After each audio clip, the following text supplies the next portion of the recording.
Welcome back, ladies, brothers, and tourists, to another episode of the Chapter House, the Old Glory Club's look into the inner workings of the various chapters that we have spread throughout the country. Today, we are joined by two members of New England's chapter, the New Ivy League, the president, Son of Haster. Thank you for joining us. Thanks for having me. And the niche micro e-celeb that every chapter needs, Last Things. I'm so glad to hear you say that. You know, it's a pleasure to be here, guys. Yeah, great. You guys in the audience have no idea what we had to do to tear Last Things away from his extremely busy posting schedule to be here. Yeah, I was supposed to be on Red Scare tonight, but sometimes you're prepping. Wait, you know. You're prepping for Last Things Picture Show number 3, right? Oh yeah, no, that's got us. That I'm going to be queuing that up next month, actually. Yeah, I can't wait for it. So the New Ivy League is the second of the Old Glory Club chapters located in New England. Son of Haster, can you give us a kind of an idea of what it was like trying to start a chapter in one of the bluest areas of the country? Well, we're very discreet, and we met in secret under cover of night. Cloaks and wigs and all the whole deal. No, so at the same time as Fetus Dominium were forming their chapter, we had ours in the works. It started off, you're gonna hear this a lot over the course of the show, right? Started off with a group of friends. Many of us attended the national events, kind of leading up to the formation of chapters, and well, you were there for a lot of it, actually. But I remember meeting you for the first time, NotMeNotYou, and not knowing who you were, and by the end of the weekend, it was we could make a chapter, you and me and a couple of the other guys I had come with. I'll say the thing that stands out to me is how many times we go, okay, we need a name. Well, like, it could be anything, and that sense of total freedom and possibility was immense, and it was something that we could do really anything we wanted with, but at the same time, that means that doesn't help you figure out what to do, right? So I still remember some of the other names we almost went with, but I think choosing a name and choosing kind of choosing a name helps you decide on a direction, right? It gives your whole endeavor a spirit, like it's almost like a mission statement, right? And being in New England and all of New England, we have one of the larger geographical areas for these early chapters. That sort of spirit of what we really wanted to do was thread the needle between old knowledge, right, the sort of old traditions and things like that, and the present reality, and sort of a forward-looking aristocratic attitude. And I hope that's what New Ivy League evokes. Yeah, and I like to think that for the people outside of New England, it sounds pretentious. Exactly. If only because I imagine that everyone believes that everyone from New England is pretentious, and they'd be right. I personally love the name. I mean, my contribution in throwing the name into the hat was H.P. Lovecraft's Catboys, so I'm glad that didn't stick around too long. You're going to be shocked to hear that was not one of the ones I remembered. I can't believe I didn't get to vote on that. We could have been H.P. Lovecraft's Catboy. Yeah, that was a possibility. You weren't at that meeting. Gotta show up more. Last Things was one of the early adopters of the New England chapter, and we still have some people in the New England chapter. Actually, everybody who started it is still with us. Is that the case? That's true. Not to divulge everybody's secrets, but two of us have gone on to move to slightly further away and are working on their own chapters, but we've kind of all decided you can be in more than one chapter, especially given the geographical closeness and that we do most of our meetings online. So no, everybody who started is still around. We had a couple friends of mine who were really interested in the project, but kind of said, "Hey, this is really cool, but I can't sign up yet." So they may have been around some of the early meetings, but they've kind of fallen off. And I hope they're listening. We'll be here. That kind of thing. Did they just feel like they it wasn't the right time of life, or just too busy with home and family stuff and that sort of thing? Pretty much home, family, work.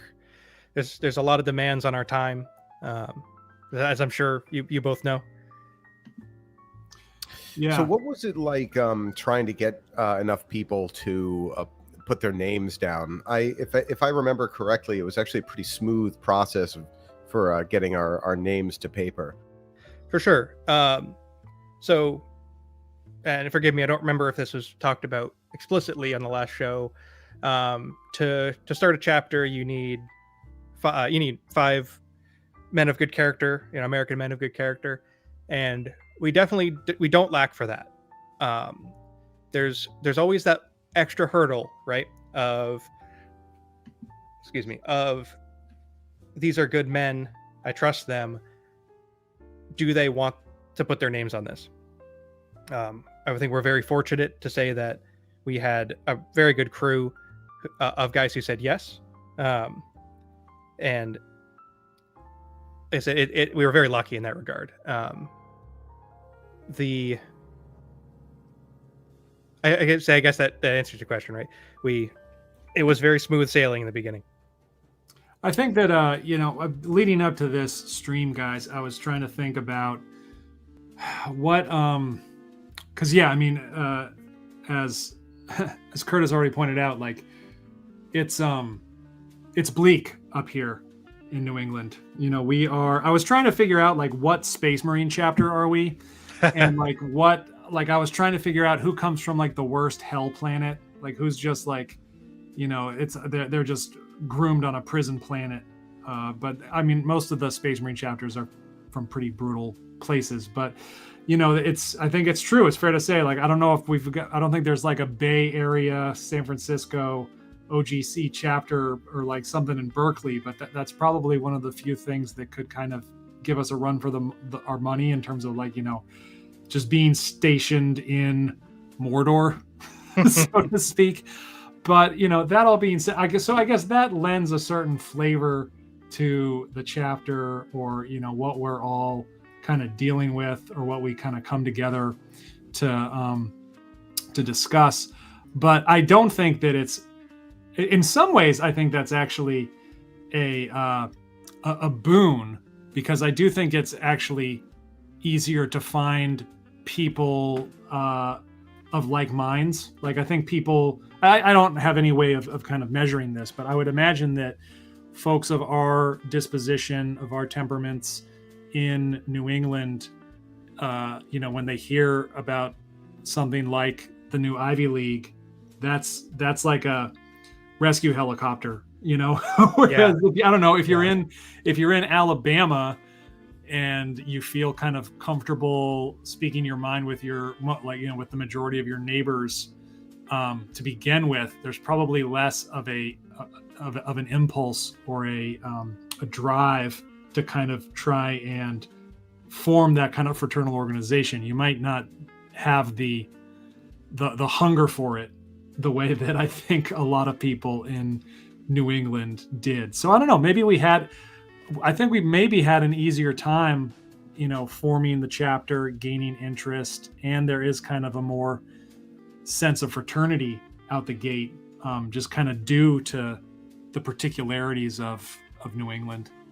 Yes, I'll say first. I'll say shame on you for this blatant Warhammer posting bait. I will not engage with this. I'm not looking at my wall of Space Marines directly to my left. You know what chapter we are. You've thought about it. We're not going there. The fact that I have an answer, we're not going there. One of the things about being in such a liberal area is that it's something I notice very strongly when I'm at the national event. Suddenly, all this, you let go of a tension you don't realize you're holding on to, right? It's like you've been standing your whole life and you finally sat down, right?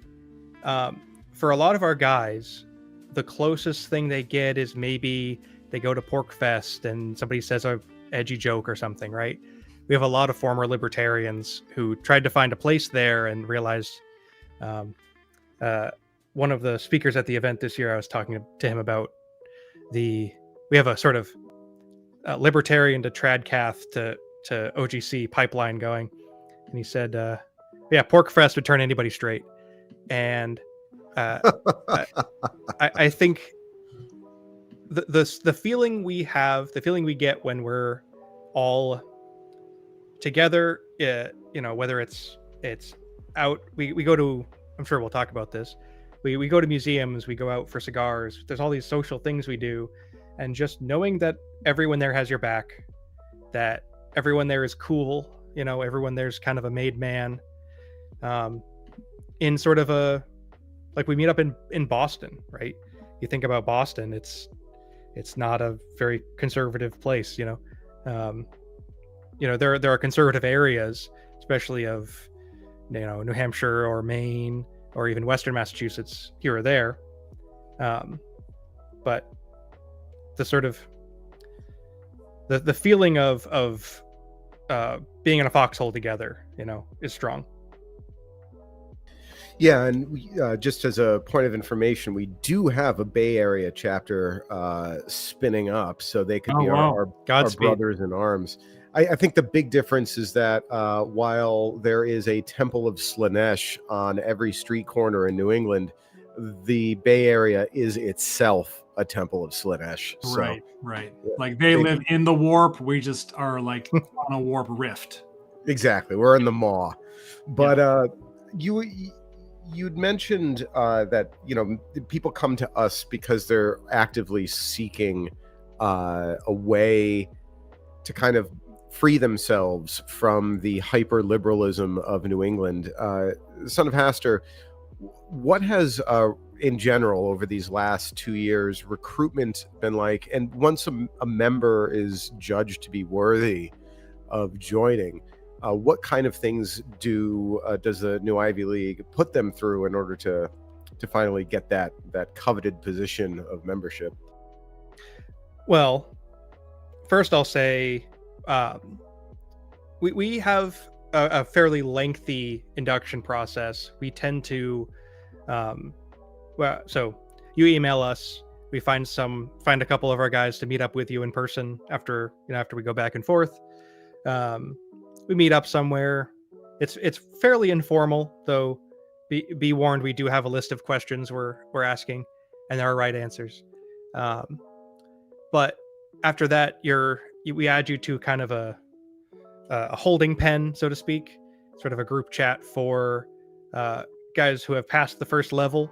We watch you. We make sure there's no blow-ups, there's no drama, no spurgery. Right. I don't know why I didn't think I could say spurg on this chat. Offend too many of the listeners, I'm sure. I didn't say it.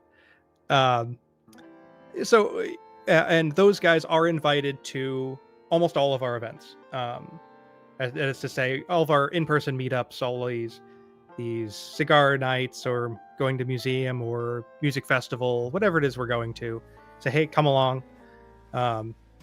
Actually met up with some of our newest inductees and some of our prospects at my very first baseball game, which was a blast. And then after a while, you'll through meeting chapter members, you'll find a sponsor. Someone says, you know what, this guy's cool. I think we should bring him in. If he makes a fool of himself, it's my fault. And I don't know how much I should say. there's a moonlit hike involved. You know, full moon, top of a mountain. It is. We've done this a couple times now to induct new members, and this last one is one for the books. We didn't check the weather as thoroughly as we should have.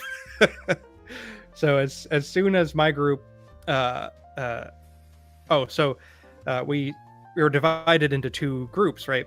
The chapter members go to the top of the mountain, and after them, the prospects and their sponsors go follow up separately.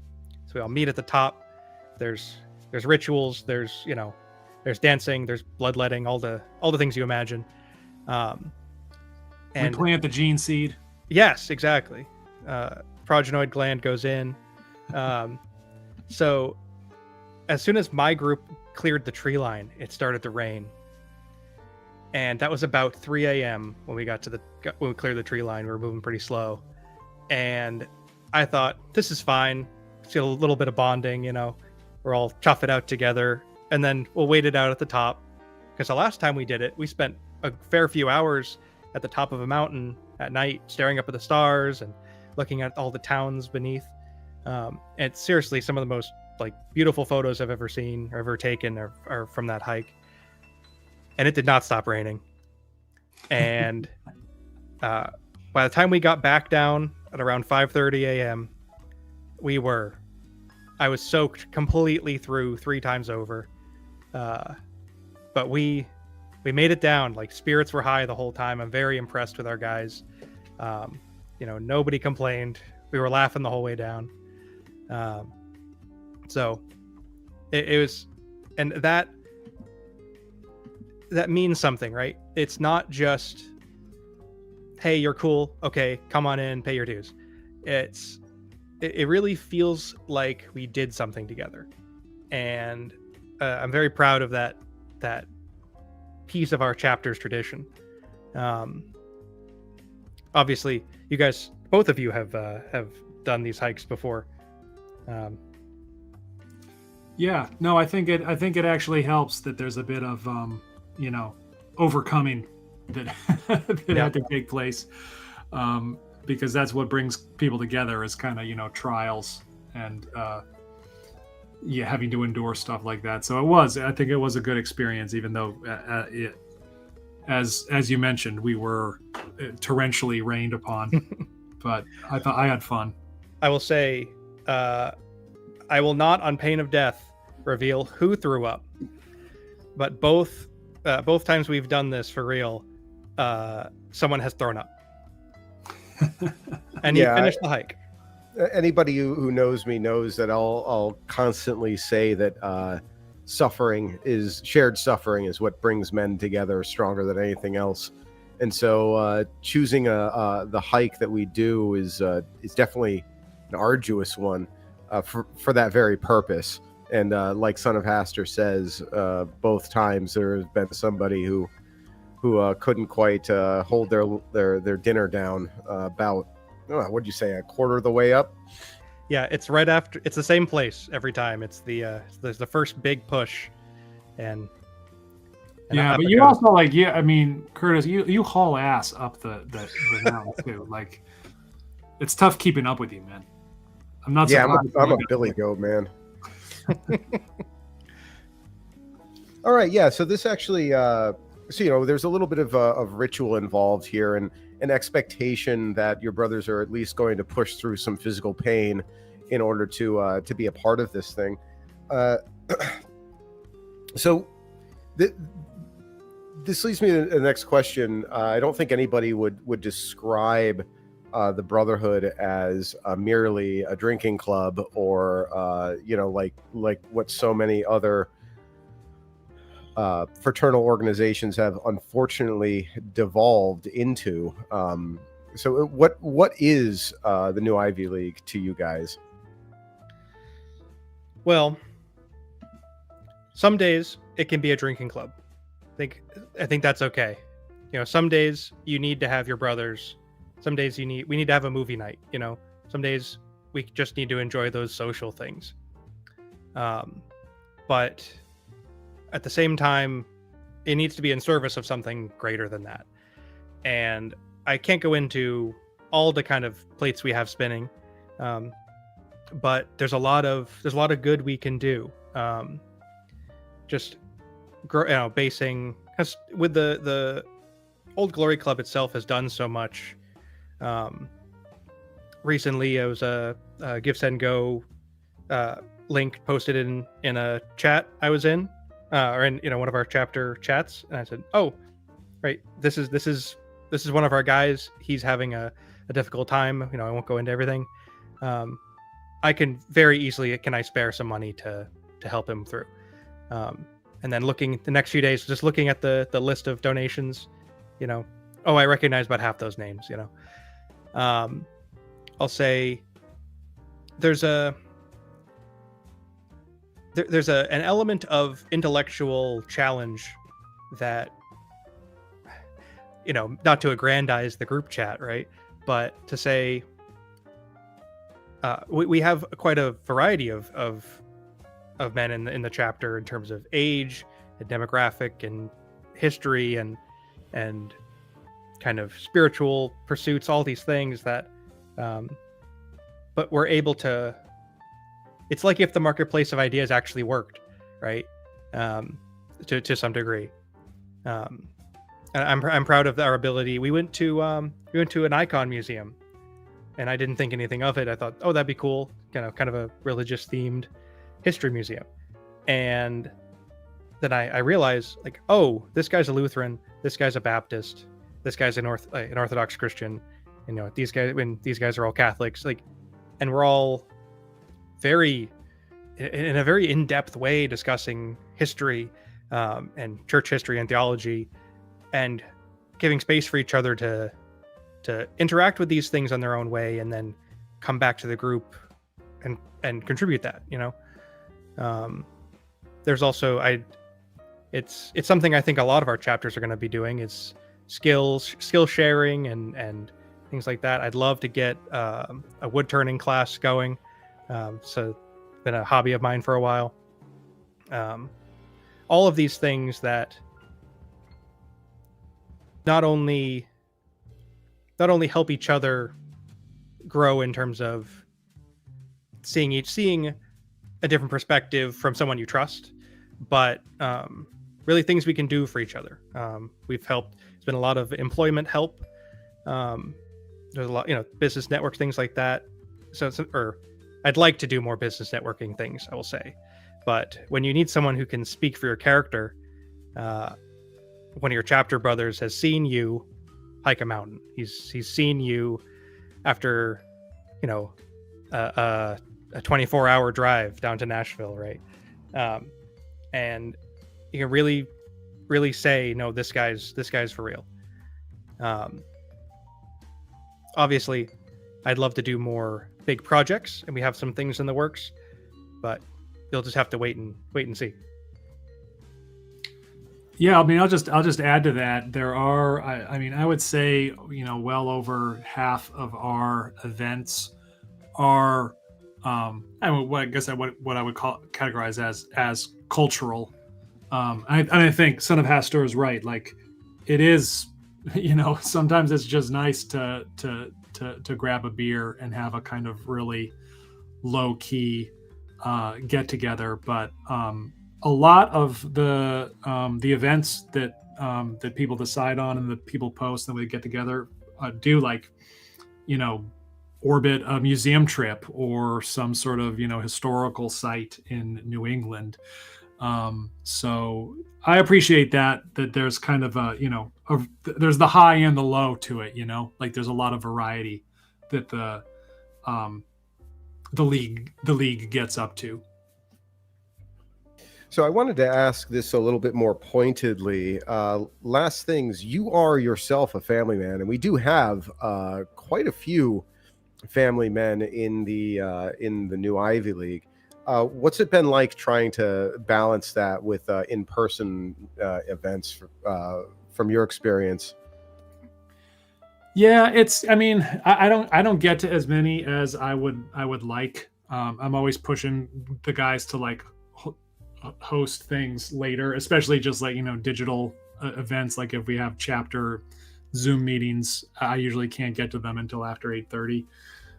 It's a good thing that we were streaming at 9 tonight, boys. But so I don't make it to everything that I want, and I'm sure that that's true for like other dads in the group. But that's also a season, and I think that as my kids get older and they don't need every minute of my time, that's gonna free me up to dedicate a little bit more time to the new Ivy League. And I think as we continue to kind of accrue members, you might find, family men, but they're at a different stage. Maybe their kids are a bit older, and they'll be able to offer more of themselves to the group. But I actually really appreciate, the mix in ages. It's kind of nice to step out to hang out with some guys that are in a bit of an earlier stage of life, because you're not just talking about your kids, and yeah, you might have a bit of advice that you can provide to some people, and they help you remember what it felt like to be young. So I think it's great that it's not there's no one age that kind of has a monopoly in terms of the demographics.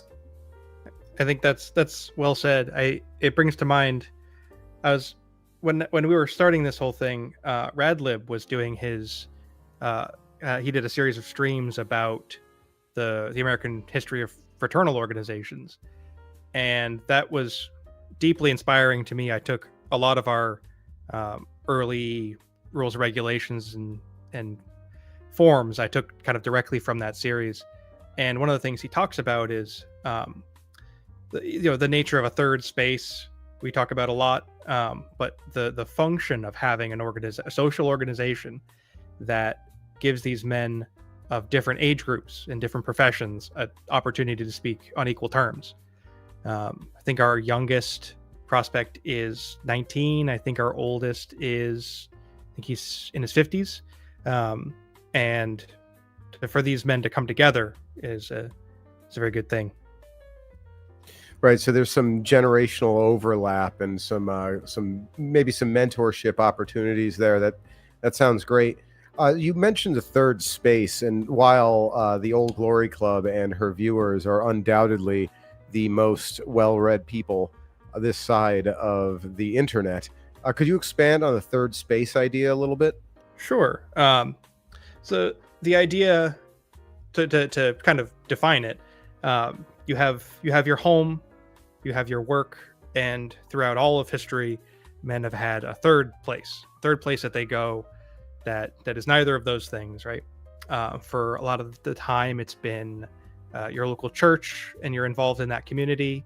Maybe you go to a pub, and that's your thing. You go to a bowling alley, There's a fantastic book on this if you're ever looking to really get into it, called Bowling Alone. Yeah, I think these were these terms coined by Robert Putnam, Astro? I think so. I'm inclined to say yes. The chat can correct me, but he's the guy on that. So speaking of these third spaces, one of the things that the new Ivy League is kind of known in Central as is the Catholic chapter. And we'll get back to that in a second. But that's ironic, since I was going to say New England wasn't exactly like a Catholic stronghold, but that's probably not true. Like after, the big Irish immigration. Let's say after the Irish and Italians immigrated. Yeah, it was over for New England after that. But since we're already on that, let's dive into that a little bit. What do you think about, I know as the organization grows in membership, it won't be, it doesn't sound like it's going to be majority Catholic for long, but do either of you think that has colored the way that the members of the new Ivy League interact with each other? I think it absolutely has. partly I think it's because of the number of times I've been emailing with someone and going back and forth saying, oh, is this guy kind of right for us? And you decide he is. He goes, and he says, oh, I can meet up with you after church. I go, yeah, what church is it? He goes, oh, it's this place. Like, yeah, you go to the 9 or the 11. Like, and it turns out I've already met this guy, right? The number of times that a particular my particular parish has had someone who was interested in our thing is shockingly high. But in addition to that, a lot of these men would have normally become Knights of Columbus. Normally, that's where you go for that. And I don't have anything against the Knights. My father's a Knight, and I have several friends who are Knights here and there. But for many of those groups, they're drinking clubs of old men with a lot of money, and they don't know what to do with, right? And you could say, oh, that's a really great opportunity for us. We should become good friends with them, and I would agree. But there's a common observation with men who go through that, and they say, that's cool, but that's not for me. That doesn't draw me. And where something like the Old Glory Club really does. Now, I don't think I have no intention of making Catholicism a requirement for membership. That's silly. But I think it's having a shared story of whatever kind with your membership goes a long way. Whether that's one you come with, you say, oh yeah, I had a libertarian phase too. Or that's when you forge together through initiation and through the shared chapter history. I think that's important. I would add to that too. I honestly think we might stay majority Catholic, and because I mean I take no joy in this, but I mean a particular problem and I think regional issue for New England is that so many of the Protestant denominations in this region of the country are just so thoroughly kind of paused and gutted and hollowed out. And again, it's really tragic. We would welcome any, interested Protestants. Absolutely. But I can count on one hand the number of kind of based practicing New England Protestants that are, attending their church. It's just the Catholic parishes up here have a kind of immunity to that the Protestant sects just simply don't. So I think that is going to continue to kind of contribute to like a lopsided Catholic membership. But that's not to say that any Protestant couldn't easily find a home here.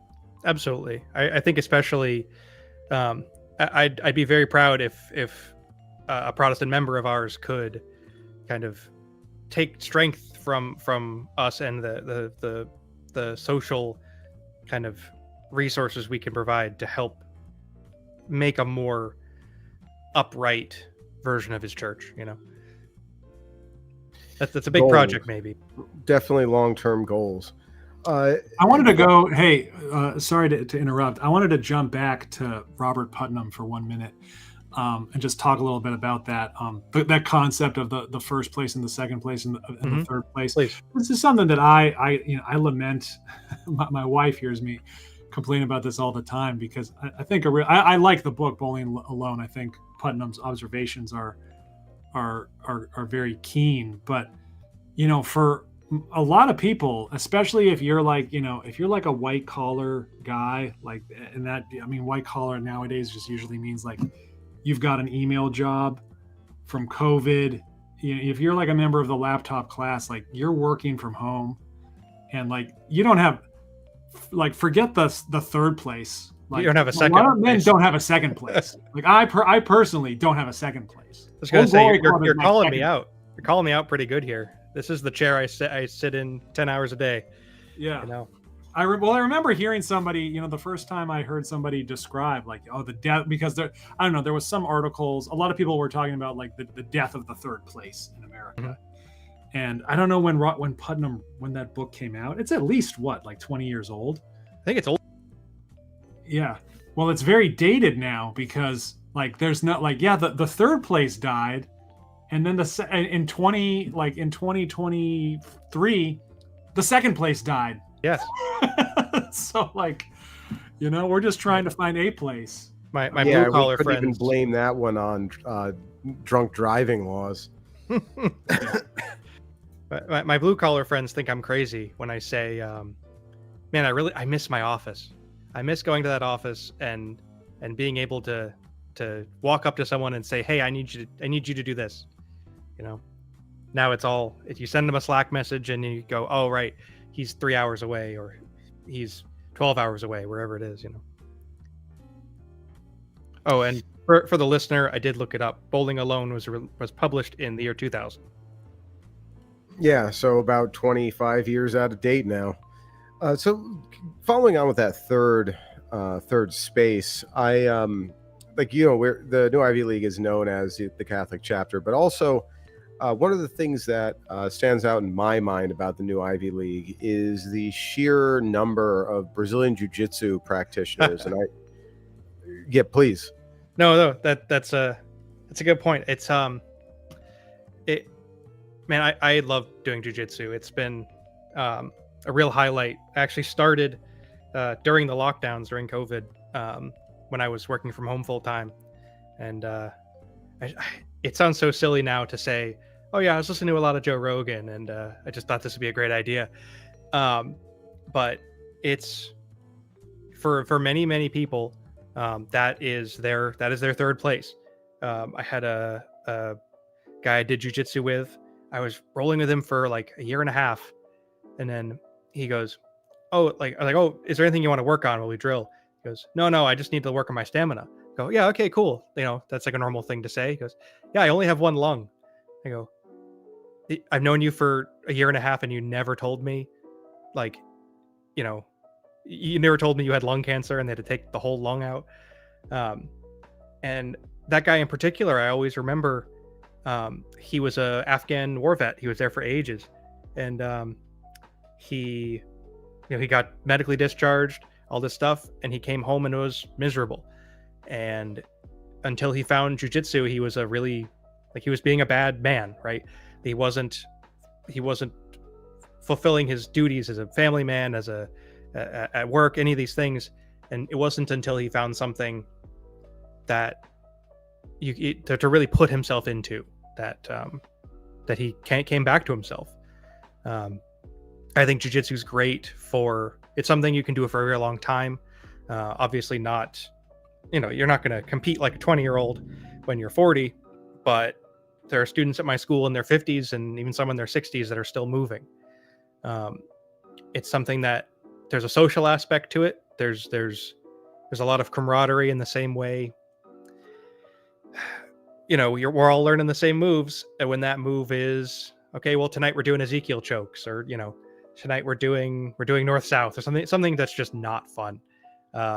Everybody goes through it, and you laugh it off. You come through it with high morale, and you really learn. There's a non-linguistic communication in a lot of that. So highly recommend it. Something you mentioned, Mr. NotMeNotYou, during I think it was during the event recap, that a couple of the guys were out on the grass rolling, doing jiu-jitsu, and I wish I had been there. I knew they asked me to roll, and I said, if I do, I will not be able to stay up tonight to see all the talks. So yeah, and both of those were actually New Ivy League members. Yes, they are. Son of Haster, have you found that there are recruitment potential in the jiu-jitsu gyms that you go to, or has it been that it just so happens that most of the people who were interested in the New Ivy League also did jiu-jitsu? Now, so I haven't directly recruited anyone that I've done jiu-jitsu with. So if I wanted to give you the shortest answer possible, I'd say, no, it's a coincidence. But more than once now, we've been out for cigars with the guys in my state, and just nothing big formal, no business to discuss. Just, hey, let's grab cigars. And friends of mine from jiu-jitsu have been there, and they palled around, and they still tell stories about hanging out. Like, oh, Tyler, Mr. Son of Haster, whatever. His friends are so crazy, man. We actually saw a local MMA fight that was put on, and I was sad I didn't get to go to that one. That was so much fun. We've got to do that again. But I look up, and in a box seat directly across from us in the stadium are a whole bunch of my friends from jiu-jitsu. So I think I think these things overlap in the kind of guy who's interested in this, right? I don't think there's anyone I do jiu-jitsu with who doesn't know how to shoot a gun, right? Who hasn't hunted, any of these things that are very, very masculine activities. And that sort of individualism of spirit definitely, I think, lends itself well to someone who's in our thing. So I got one more question about this, and then I promise we'll move on from it. Sorry, last thing. No. So the people in the new Ivy League who also practice Brazilian Jiu-Jitsu, you did not know all of them prior to them being a part of the new Ivy League. Is this correct? Correct. Yeah. Do you find that there's kind of a closeness that you can have with your fellow practitioners that isn't quite as natural or readily apparent with those who do not practice? Yes, I'll say Semi-Agog said something years ago on a stream that's always stuck with me. He said, never trust a man who can't dance. And well, no, I can't dance. It's on the list of classes to take. There's something in that physical communication. There's sort of okay, so let me put it in terms that everybody can get, right? There's one guy at my gym who will stick his finger in your ear. That's a no. That's against the rules, right? That's a party foul. Does he lick it first? No. He said he will say "Dry William," and stick his finger in your ear. He is by far one of the most lethal guys in my gym. It's the worst. You feel so humiliated. But there's all these little unspoken things that you do or don't do, right? You don't do weird stuff like that. What you do, I can say, oh, I can tell that's your armbar, right? I can tell just by the way you execute that maneuver, you've done that 1,000 times. And to look more deeply into that, I can say this is a man who has put himself to the physical challenge of learning that move and has the dedication to do it 1,000 times, right? There's something about being sure in your body that that really tells you something about this guy. We have a couple students at my gym who are like 14 to 16, and they're like puppies. If you ever see a puppy whose legs have grown long, but he doesn't quite know what to do with them yet, and they don't have the hand-eye coordination, they don't have the muscle coordination. Whereas when you've got someone who's sure in himself, he stands up straight. When it's time to roll, there's etiquette, and there's something like very respectable in that sportsman-like engagement. And I think that's what I get out of that kind of encounter. Okay. Now bring it back to like a more broader question of recruitment. As you mentioned before, wait, do you guys think because I don't roll, I'm a pussy? Not because of that. I would say that because of that you're a pussy, but I would say that you'd be less of a pussy if you did roll. Look, I keep in elite physical condition. I just, I'm very jealous, by the way, of people that get to practice BJJ. It's always looked awesome to me. I just don't have any gym in my area, and I will, as soon as it's possible, begin to roll. Right. Well, lucky for last things, he did not experience twink death, and is still built in about that same way. So I think you're going to be very lithe and slippery once you actually hit the mat. Yeah. Hey, thanks, man. Appreciate it. All right. So for wider recruitment things, the New Ivy League does have a very large geographic area from the tip top of Maine all the way down to Stamford, Connecticut, which is very, very far indeed. What are some of the challenges that the New Ivy League has run into when it comes to meeting with prospects at so widely dispersed an area? Well, I think you kind of said it there, right? It's a huge geographic area. I've have family at the very top of Maine, and I remember making that drive as a child, and just it was quite an experience. So we rely very heavily on having local contacts. Basically, I do my best to travel around. I don't mind to drive. So when I know there's a meetup, there's an interview happening, or a more local meetup, I'll do my best to come by. So in addition, because we require that in-person meeting, right, it's kind of dependent on people's schedules. So it's hard to say. You have to have somebody there, you have to meet somebody. I've had a couple opportunities to meet up with prospects of ours who are in Maine, and I go, man, it was really good to meet you. I really look forward to talking to you again. He goes, yeah, I got a 6-hour drive up north, and that's not to the top of the state. I think something that we've been looking at for a while that will help with that is to more formalize the state and regional structure.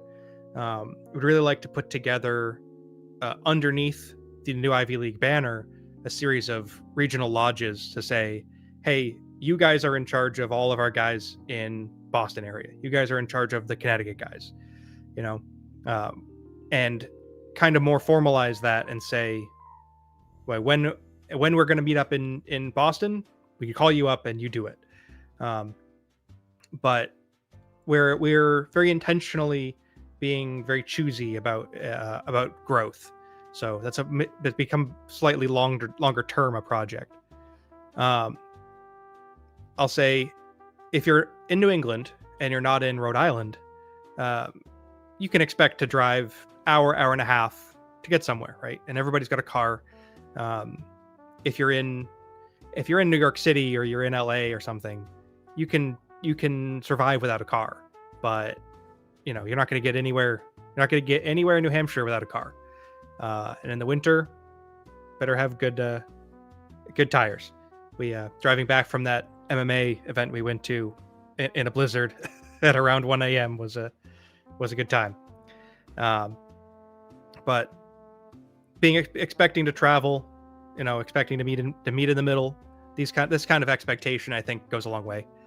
So building up to the lodge system, do the local areas that have active members now host local events? Yes, it's one of my proudest parent moments for this little project is when I realized that we have in one of the groups, we have kind of different regional chats just to let people organize themselves, and they started to meet up with no direction and no babysitting.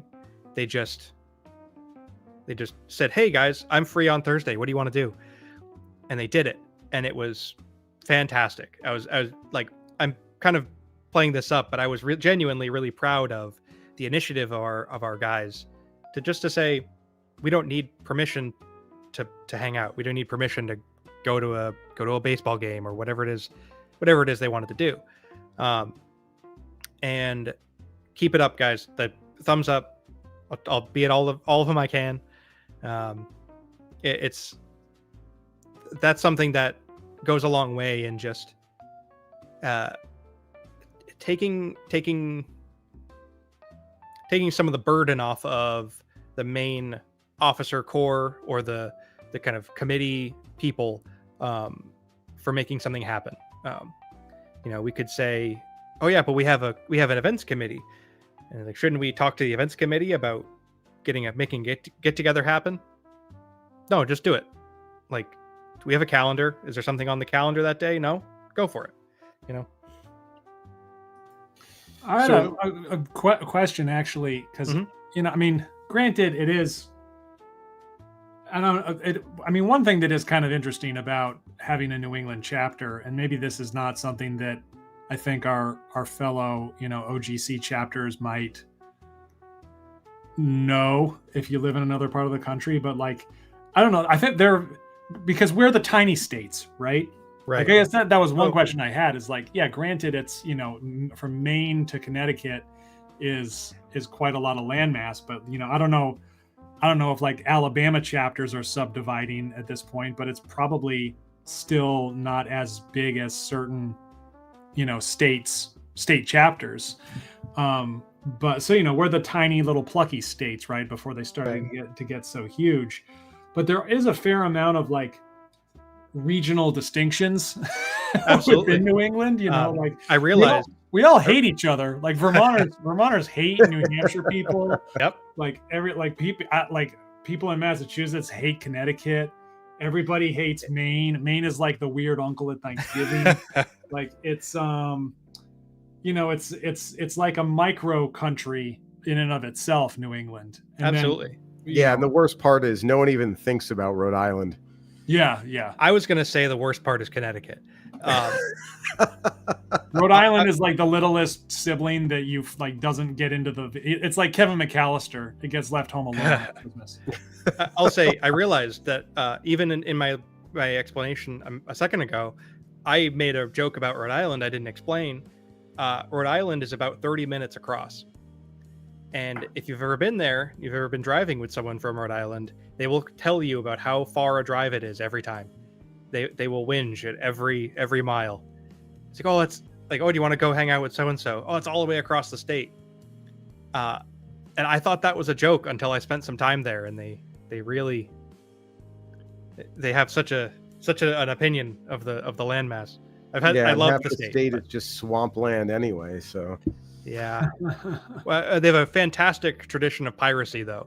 There's a huge American pirate base out of Rhode Island back in the day.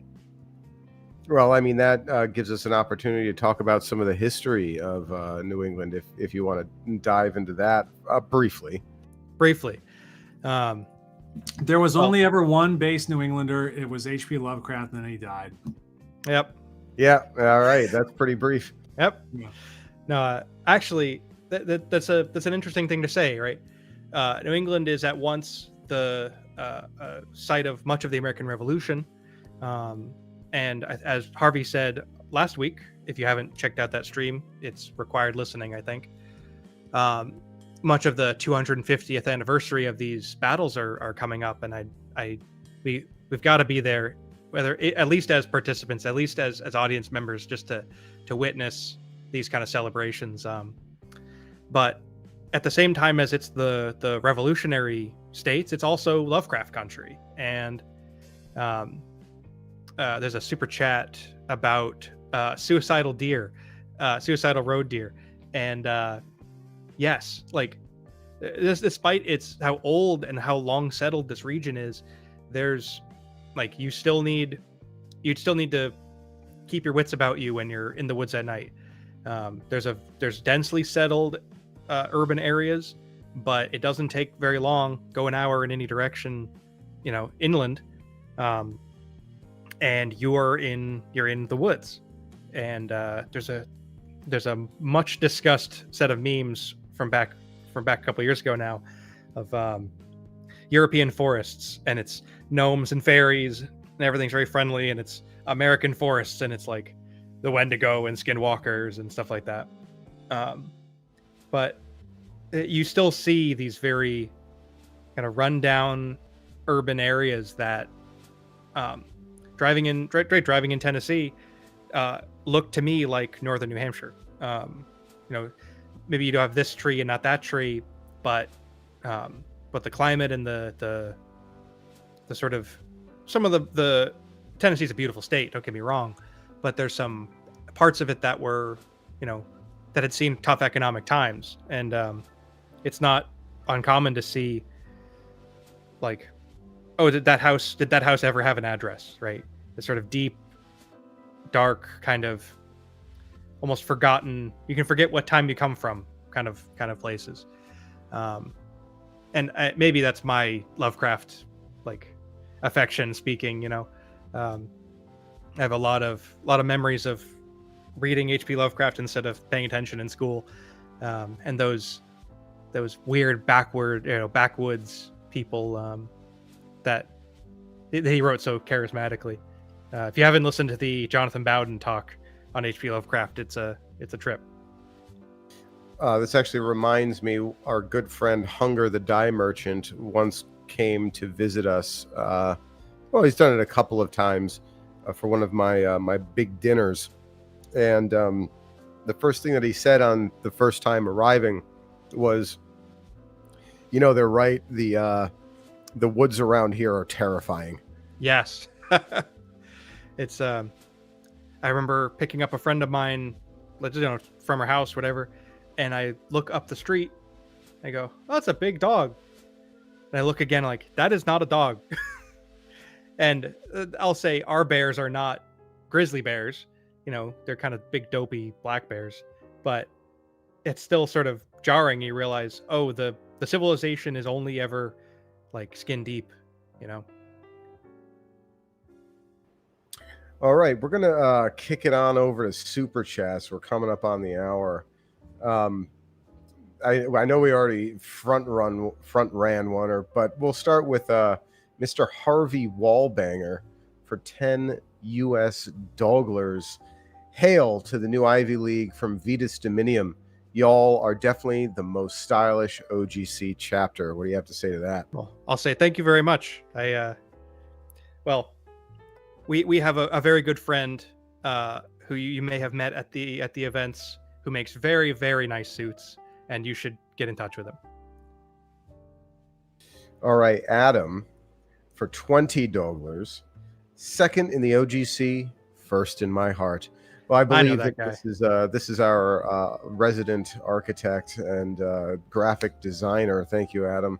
And fellow Jiu-Jitsu blue belt. Yes. One. You may see him at certain events rolling around in the grass. Hunger the Dye Merchant, speak of the devil, for 10 US Dogglers. The Joe Rogan to Jiu-Jitsu to OGC pipeline is real indeed. Good to see you, both you gents, not me and Haster. Keep up the great work. Well, thank you, Hunger. And finally, Melon with the spoiled super chat for $5. Does New England have suicidal road deer like Pennsylvania? Well, we do. Yeah, we do indeed. We also have moose. I had a friend in high school who either hit or was hit by no fewer than 3 deer in a single season. Wow, that's a high score. It is. It's pretty good. And finally, Dawn Browning for a $20 super sticker of a samurai cat waving a number 1 flag. Very evocative. Thank you, Dawn. Cool. Very cool. Thanks very much. All right, guys, we're going to be wrapping it up, but please give us any closing. I do have one more thing I'd like to bring up before we get to announcements. Okay. I'd like to get you guys just closing thoughts on New Ivy League and its future. Just briefly. I mean, what can I say? I think we've got a very bright future ahead of us. I think we have a lot of projects I'd like to get done. We've got a lot of if we didn't meet with another new prospect for a year or 2 years, I'd still be happy with the number and the quality of guys we have. I think we're really entering a phase of, we have the raw materials, we need to do something with them. So, and last things, I'm going to put this to you a little bit more pointedly. How close is the new Ivy League something that you would want your son to be a part of? Oh, it's already there, man. I'm not blowing smoke. Like I have plans, very detailed, mapped out plans to, introduce my son to, to you gentlemen in particular, and get him integrated into the new Ivy League, and that will be a really exciting time in the chapter when it becomes like intergenerational on that. That's level. That's a big goal for me. Yeah, that will be a lot of fun to see develop. But yeah, I mean, I can only like second what Son of Hastur has said. Like it's growing all the time. We've got kind of state little sidebar chats happening, and so it's been really exciting to just see it evolve. And I think it's going to, it'd be very hard to predict where it's going to be in a year, but it's only going to get better. Very exciting. And we'll take the shilling in the reverse order. Last things, do you have anything that coming up that you want the people to know about? Oh boy. Well, I haven't. I have to post this on my channel, and I haven't yet. Shame on me. But I was recently on the Euro Bureau Literaturo, which is a panel that Josh Neal, Psychopolitics, runs on his Substack. He resuscitated it. It used to be run by Tyler Hamilton, who's kind of like an old head whose YouTube channel tragically got canceled. But he, brilliant kind of Catholic thinker and intellectual. Euro Bureau Literaturo was just him having his friends on to discuss, great works of literature, philosophy, theology, and stuff like that. And so we're trying to kind of bring that back. And we discussed Carl Schmitt's The Nomos of the Earth this past weekend. And you can get that conversation. It's available for free on Josh's Substack, which is Psychopolitics. I'm going to be publishing the first 30 minutes of the conversation on my channel by the end of the week. But I mean, really, you guys should just jump over there and give it a listen. That's very cool. Euro Bureau Literaturo is not a phrase I thought I'd be saying tonight. Yeah, there's also cool. We're also going to be rehabilitating Euro Cinema Lounge, which was the movie review show. That one's not as cool. It's a lot easier to say. It is. Yeah. That's right up your alley, though. Last things. Oh, totally. Oh, all right. Son of Hastur, plug away. Well, as I may have intimated, we have a relatively big announcement. We're going to be running an event this September. I'd like to invite you all to. Look at that. I'm so proud of the work my guys did on this image. You will be able to buy tickets shortly. We're doing a first run very exclusively because seats are limited. We're not going to be distributing the purchase details except to very select people. If you're listening, you may be one of them. But keep your ear out for the rest. We're doing a banquet in September. It'll be very much inspired by other smaller, more local events and inspired by the OGC national event. We're going to provide dinner and have speakers and get everybody together. These events, the opportunity to meet with your brothers in person is it can be a life-changing thing. So